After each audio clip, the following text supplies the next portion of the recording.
Bom, vamos abrir as portas aqui da casa, então, para a gente receber a nossa primeira visita? Querida, linda, vamos receber Inês Prado, que vem ensinar a gente a fazer cookies de coelhinho, né, Inês? Tudo bom? Tudo bem com você? É isso aí, vamos... Vamos fazer essas coisas gostosas aqui? Ah, que delícia! Olha aqui, gente, ó, tem um monte aqui que tá no saquinho já. Olha que é legal para usar para dar de presente na Páscoa, né? Uma alternativa bem mais saudável, que é super gostoso. A gente sempre acha, né, que porque é saudável, às vezes dá um medo, né, de não ser gostoso. Não, comida saudável também pode ser gostosa. Também pode ser gostosa. E aqui eles são cookies de chocolate, só que a gente usa sempre as coisas mais saudáveis. Então o chocolate é o chocolate meio amargo, que também é muito saboroso e junto com os outros ingredientes vai dar um sabor delicioso. A farinha é uma farinha integral, que aí a farinha integral ela não dá aquele pico de açúcar no sangue, né? Então ela deixa os níveis de açúcar no sangue estáveis. Então, ela é muito melhor para a saúde, enquanto a outra faz mal, essa faz bem, porque ela ainda tem um monte de minerais, coisas importantes. Uma pergunta, chefe. Hoje está mais fácil achar a farinha integral, por exemplo? Super, hoje porque é muito antes era tranquilo. Algo bem difícil. Era difícil. Agora, qualquer mercado porque às vezes você fala, farinha integral é para quem está fazendo dieta, farinha integral para esse povo aí fitness. Não, gente. Você viu o que a chefe falou? Farinha integral é aquela que ela não vai permitir que o seu açúcar, dê aquele pico, porque cada vez que a gente come uma coisa ou açucarada, ou com muito açúcar, ou com farinha branca, dá um pico de glicose no sangue. E aí, para lidar com isso, a gente tem que produzir insulina, né? E aí a gente tem uma queda brusca de açúcar no sangue. E aí dá aquela moleza, aquela vontade de comer mais doce, né? Que sempre que passa um tempinho, dá aquela vontade de comer mais. E aí você vai lá e come mais, ou a farinha branca, ou o açúcar, e dá outro pico. E aí mais insulina desce. E aí fica esse sobe e desce, sobe e desce, sobe e desce. Chega uma hora que esse mecanismo quebra, né? Que é o diabetes tipo 2, por exemplo, sem contar que a farinha branca e o açúcar, eles acabam tão relacionados com o desenvolvimento de um monte de doenças. Por exemplo, isso, gente, o câncer tem a ver com... os médicos falam hoje que o açúcar é fermento de câncer, porque o câncer se alimenta da glicose. Alimento, né? É o alimento do câncer, então... É verdade, eu também já ouvi falar essa teoria. E a gente precisa tomar cuidado. A gente sabe que açúcar não é bom mesmo, de forma exagerada, principalmente o açúcar refinado. Tudo que é refinado, né, chefe? Exatamente. Farinha de trigo, sal também, né? Exatamente. E às vezes a gente não percebe a quantidade de açúcar, de sódio, de gordura que a gente consome nos alimentos que a gente compra, né? Processados, os industrializados, os ultraprocessados, né? E a gente fazendo em casa, a gente consegue controlar isso. A gente acaba colocando coisas que são muito menos nocivas, como por exemplo o açúcar. Aqui a gente vai usar o açúcar. Deixa eu chegar aqui então para ver, chefe. A gente ficou ali conversando biscoito. Aqui, o açúcar mascavo? A gente vai usar o açúcar mascavo e um pouquinho do açúcar demerara. Eles são o demerara é um pouquinho mais processado do que o mascavo, mas também é bem menos processado do que o açúcar refinado. E a gente vai usar bem pouquinho. De valor, chefe? Pode passar para cá. Opa. Trocar de lugar aqui. Em termos de valor, preço mesmo, que eu estou falando de custo, o açúcar mascavo e o demerara, qual que é mais em conta? O demerara é um pouco mais em conta, mas hoje a gente consegue encontrar em muitos lugares e você consegue também preços bem acessíveis. Antigamente era bem difícil a gente conseguir consumir esse tipo de produto. Tá cada vez barateando mais. E também não é uma coisa que você vai ficar comendo igual arroz e feijão. Não, exato. Aquele monte. Então até porque não é bom também. Mesmo que seja o açúcar mascavo, o demerara, a gente não deve também abusar, né? Exatamente. Mas é bem melhor do que o açúcar refinado, que já passou por um monte de processos e é pura caloria vazia. Ele não tem absolutamente nada de útil. O organismo não faz nada para... Ele já vem pronto e o organismo fica lá, assim, ó, dormindo. Ali não tem... Quando o açúcar sobe, você fica lá. É verdade, é exatamente isso. E aqui ainda tem minerais, que também são importantes para a gente consumir. Então, assim, comparativamente, é muito melhor. Então, aqui a gente usou todas as coisas que são melhores para a saúde do que é o que normalmente se usa. A farinha integral, o açúcar demerara e o açúcar mascavo, o chocolate é o chocolate meio amargo. Manteiga em vez de margarina, que também a margarina tem gordura trans, então é aquela... Nem bicho come. Exato. Eu sempre falo isso, né? Eu sei, mas é que é verdade. É que um dia, eu vou contar essa história, a gente tava lá em casa, aí não sei, minha filha, eu acho, Sara, falou assim, mãe, por que as formigas não vão na margarina? Boa. Aí a gente começou a pensar que não é só as formigas, nenhum bicho vai na margarina, né? É a gordura, principalmente a gordura vegetal hidrogenada, que é pura gordura trans. A gordura trans, a Organização Mundial de Saúde fala que a gente deve consumir no máximo 2 gramas de gordura trans, porque ela é altamente nociva. É veneno total. E a ideia é acabar com toda a gordura trans da indústria. Se não me engano, até 2020 eles têm ou 2025 talvez, que é porque sabe-se que é a principal causa, por exemplo, a principal causa de morte no mundo hoje são as doenças cardiovasculares e que estão diretamente relacionadas com a alimentação, em especial coisas que entopem, né, as veias, as artérias, que são, por exemplo, a gordura trans. Então... porque se a gente olhar para trás, a gente não... Por que a gente não tem esse quadro de tanta morte, né, por esse motivo? Porque lá na roça... Sim. Eles matam o porco, já separa a banha do porco, já cozinha na banha do porco. E era um povo que trabalhava muito, então assim... E se consumia muito mais legumes, legumes plantados no fundo da casa. Sem agrotóxico. O arroz colhia também, o feijão. Nós estamos tentando voltar. Na verdade, tudo que está acontecendo dessa coisa de alimentação, né, chefe, não é nada novo. Não. Os nossos avós já viviam isso. Exatamente. E são coisas simples, na verdade. A gente não precisa... Eu não sou...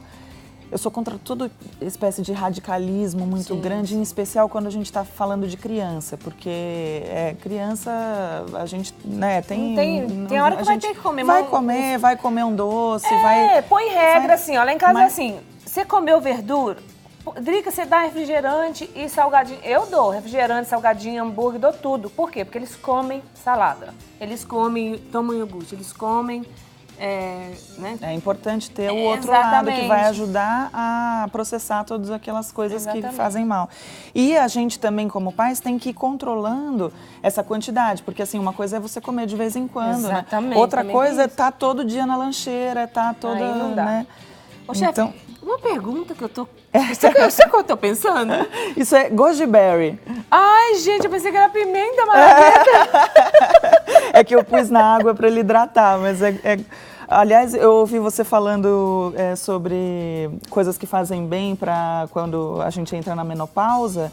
O goji berry é super indicado. Olha aí, gente, já começamos. Goji berry, o que é o goji? Eu não sei. É uma frutinha, ela é de origem asiática. E hoje em dia é bem mais comum, assim. Essa aqui eu vou mostrar para você que parece uma pimenta malagueta, você vai ver porque que eu tô, olha aqui, ó. E igualzinho uma pimenta malagueta. Ó. Eu falei, pronto, a chefe vai colocar pimenta malagueta na comida das crianças. Cadê você? Tá aqui, ó. Igualzinho. Vamos ver se é bom, tá, gente? Ela é um pouquinho azedinha e aí a gente coloca só na decoração, nesse caso, né? Pra criança ir adaptando o paladar, porque é um paladar diferente, né? E aí a gente coloca só para fazer a brincadeira dos olhinhos nesse caso. Mas o goji berry dá para usar em um monte de coisa, dá para fazer chá, por exemplo. É um chá que ajuda muito na longevidade. O goji berry ele é cheio de antioxidantes. Mas ele não é famoso não, chefe. Não é gente, famoso. O nome dele. Ó, goji berry, mas não pode discriminar por causa disso. A gente assusta porque nunca viu, né? Onde a gente acha isso? Acha hoje em dia, até no supermercado você acha. Tem algumas indústrias que estão fazendo já.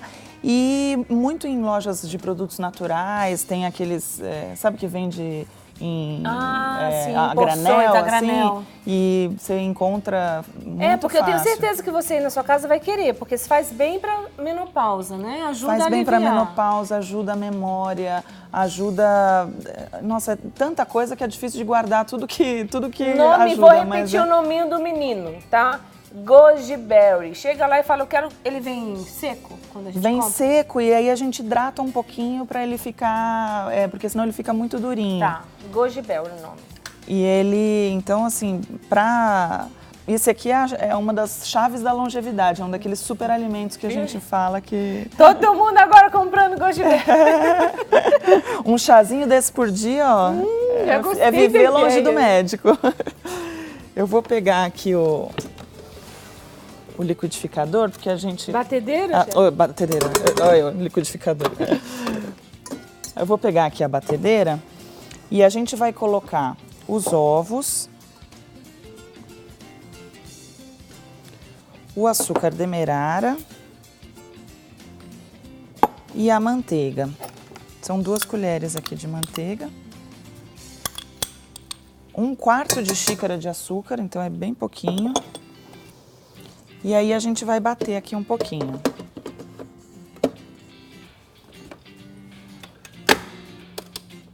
Opa, precisa ligar.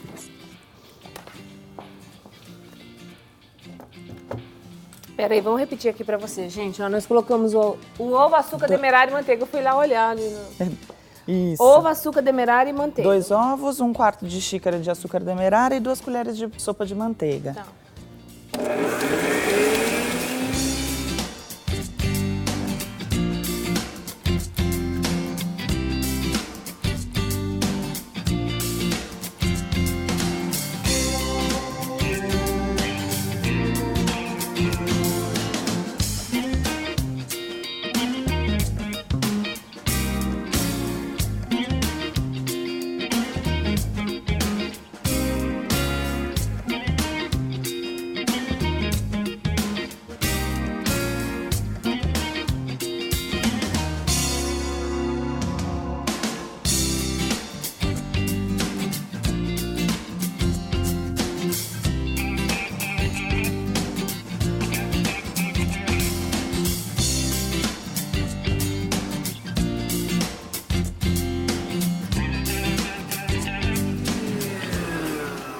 Prontinho, não tem jeito, né, gente? Pronto. Sempre começa com açúcar, os ovos e a manteiga, tem que bater bem. Tem que bater. Aqui a gente bateu um pouquinho, mas quanto mais bater, melhor, né? Tá.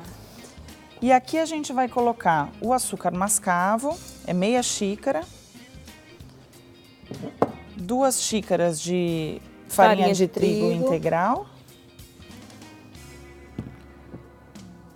Aqui eu vou... Uma colher de fermento de chá, viu, gente? Fermento Uma colher em pó. de chá de fermento. Eu vou só dar uma mexida antes aqui. Porque o fermento, o melhor é quanto mais tarde a gente coloca, melhor. Para ele não atrapalhar aqui a... Aí agora a gente vai pôr o fermento. Aqui tem uma colher de sobremesa de extrato de baunilha, essência de baunilha. Colherzinha daquela entre a de chá e a de sopa. Isso. E aí agora a gente... Ui, agora a gente vai pôr a mão na massa. Ah, agora vem a parte gostosa. Aí o que você faz? Chama a criançada, né, Exatamente o que eu ia falar. É o momento de trazer... Na verdade, essa receita toda, quanto mais a gente traz a criança para cozinhar junto com a gente, mais eles vão ter prazer em comer, né? Até porque, esse aqui fui eu que fiz, olha que gostoso, né? Então é outra... E aí eles começam a ter contato com os alimentos. Quanto mais eles têm contato com os alimentos, mais fica fácil de conseguir romper esse medo de experimentar e tudo, né? De comer o verdinho. De comer o verdinho, Parece um monstro, né? né? Tem um verdinho aqui, mãe. Um pedacinho desse tamanhozinho, né? E aí, quando a criança tem prazer em cozinhar, como aqui, por exemplo, a gente põe a mão na massa, a criança brinca, vai moldar, que nem, né, os bichinhos ali. Então fica muito mais gostoso. A gente vai colocar aqui agora os 170 gramas de chocolate meio amargo. É interessante também, porque se você faz, por exemplo, uma receita dessa bem grande, assim, uma grande quantidade de receita, você põe naqueles potões, assim, e deixa lá. É. Porque não é? A criança toda hora quer comer alguma coisa. É impressionante. Então, é melhor que coma toda hora alguma coisa que seja saudável, né? Com o trigo integral, a farinha integral, manteiga, açúcar, né? Boa, que não faz tão mal para a saúde, do que fique comendo outras coisas. Exatamente. Então você triplica aí essa receita na sua casa. E dá para guardar em potinhos e também dá para presentear na Páscoa agora, né? Pois é. Dá para fazer... Ó, amanhã é o dia, hein? Amanhã você vai fazer uma faxina na sua casa, depois que tiver tudo limpinho, assim, aí você vai lá para a cozinha, vai fazer os biscoitinhos que nós aprendemos aqui essa semana, lembra? Nós aprendemos também o coelhinho. Vai fazer os cookies agora com farinha integral, saudáveis para os seus filhos. Vai encher os potes e esperar. Só deixa eles lá quietinhos. E aí espera até o outro domingo da Páscoa. É isso aí. Aí aqui eu vou só lavar a mão aqui pra gente montar. Quando for assar aqui, o chocolate vai derreter. O chocolate vai derreter. E aí ele ajuda a dar cremosidade, vai dar essa untuosidade que precisa para a receita. Tá. Aí aqui a gente vai forrar a assadeira com o papel manteiga.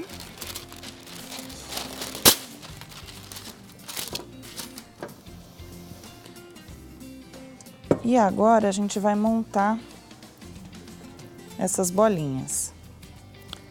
A gente pode enrolar que nem se fosse um brigadeiro. A massa, ela é meio firminha, ela é né? firme, ela é firminha. Aí a gente coloca assim, ó. É biscoito, né, gente? O cookies é um biscoito, exato. Então a massa é bem firminha. E aqui a gente vai fazer a orelhinha, ó. A gente pode fazer assim, com a mão, que nem se fosse, né, uma minhoquinha. E aí a orelhinha do coelho, ela tem, né, uma partezinha mais fininha lá em cima. E aí a gente coloca aqui. Dá uma achatadinha. Dá uma achatadinha. Ele pega. E aí... Aqui. Então... E assim a gente vai... Que hora que entra o goji berry? O goji berry vai só no final. Só no final? Só no final. A gente vai, a hora que sair do forno, aí a gente coloca... Tá. É só colocar, assim, é bem simplesinho. E aí aqui a gente vai fazer... E dessa forma... Se você não achar o goji berry... Desculpa, chefe. Imagina. Se você não achar o goji berry aí na sua cidade... Ai, meu Deus, não achei o goji berry. Calma, coloca uva passa. Né? Coloca uva passa, Parece. Dá pra colocar... Só não põe pimenta malagueta. Não. Pimenta é melhor não, que vai traumatizar a criança, né? Mas quando a gente faz esse tipo de decoração, assim, né? Por simplesinha que seja, dá a criança fica com muito mais vontade, né, de comer. E óbvio que assim, não pode ser a regra, né? Porque senão também a criança fica muito acostumada a só comer coisas bonitinhas e decoradas e daí depois rejeita as outras coisas. Mas quando é alguma coisa que você está mostrando pela primeira vez, é interessante usar a linguagem universal da criança, que é a brincadeira, né? Exatamente. A criança apreende o mundo através da brincadeira. Então, fazer uma brincadeira assim com a comida é muito gostoso. Eu vou lavar minha mão. Opa! Esse negócio de ficar olhando, eu sou uma criança, viu? Que delícia. Nossa, não dá pra ficar olhando, não. Fazer os coelhinhos sozinhos. Né? Ó, aí você já... Por aqui. Quantidade, chefe? Uma bolinha. Uma bolinha, eu pus Esse até aqui demais é pouco? aqui. Um pouquinho mais só. E aí faz uma bolinha e achata assim, ó. A massa, quando você fala, nossa, mas minha massa tá muito durinha, é assim mesmo. Lembre-se que você está fazendo biscoito e não bolo. Exatamente, é um outro... E ela assim durinha, fica mais fácil da gente modelar também. E aí a criança também vai ter... É que nem brincar de massinha, né? Que criança que não gosta, agora né? a gente fica aqui nessa coisa. A minha tá pequena, né? Tá estranha. Não, tá ótimo. Acho que só mais um pouquinho. E aí também é importante na hora que for fazer com a criança, deixar ela fazer também do jeito dela, né? Não ficar, não faz assim, faz daquele jeito, porque senão a criança começa a ficar, né, assustada de deixa fazer. Deixa ela usar a criatividade igual eu tô usando a minha aqui. Você tá vendo que a chefe não fica me corrigindo aqui. Imagina, o seu tá ótimo. Ô, gente, vamos fazer assim, enquanto a gente tá montando aqui os coelhinhos dos cookies, a gente vai no intervalo rapidinho e a gente já volta aqui, tá bom? Já, já.